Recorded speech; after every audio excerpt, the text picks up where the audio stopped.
한 주 동안 많이 본 경제 기사들 살펴보는 시간입니다. 먼저 주목받았던 건 반도체 소식입니다. 그야말로 글로벌 반도체 전쟁이 벌어지고 있는 상황에서 주도권 확보를 위해 국가적인 지원이 필요하다는 목소리가 자주 나왔는데요. 국민의힘이 반도체 산업에 정부 보조금 지원 근거를 담은 반도체 특별법을 당론으로 채택했습니다. 특히 연구개발 종사자를 주 52시간 근로 대상에서 제외하는 방안도 포함되어 있습니다. 근로시간이 기술 경쟁력의 전부는 아니지만 전 세계 반도체 기업들과의 기술 격차를 좁히기 위해서는 이를 자율에 맡겨야 한다는 지적이 나왔습니다. 야당은 실효성이 없는 설익은 대책이라고 비판했습니다. 기사 연속으로 보고 오시죠. 여당이 발의한 반도체 특별법에는 세액공제 혜택만 제공했던 이전과 달리 정부가 국내 반도체 기업에 보조금 등 재정 지원을 할 수 있다는 근거 조항이 마련됐습니다. 법안에는 반도체 연구개발 종사자를 주 52시간 근로 대상에서 제외하는 방안도 포함됐습니다. 재정의 여건이라든가 당시 상황 같은 걸 고려해서 재정 지원을 할 수 있도록 보조금을 지원할 수 있게끔 해놨고요. 당사자 협의하에 R&D 인력들의 총 근로시간이 증가되지 않는 범위 내에서 탄력적으로 제도를 만드는 거예요. 반면 야권과 노동계에서는 아직 충분한 논의를 거치지 않은 설익은 정책이라고 지적하고 있습니다.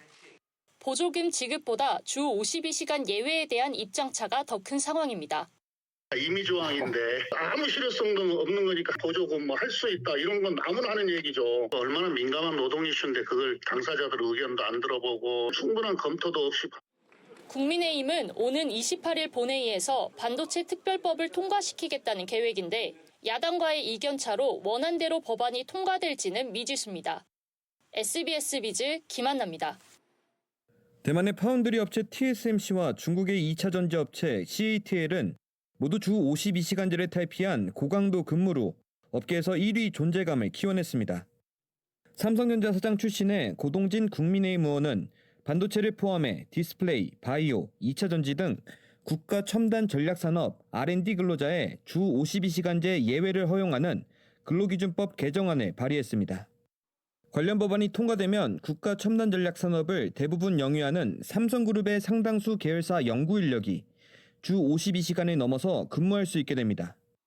메모리 반도체는 미국이나 일본이나 중국한테 추격을 당할 것 같다는 게 걱정이고, 최근에 삼성보다 마이크론이 개발 속도가 더 빠르게 발표를 하고 있잖아요.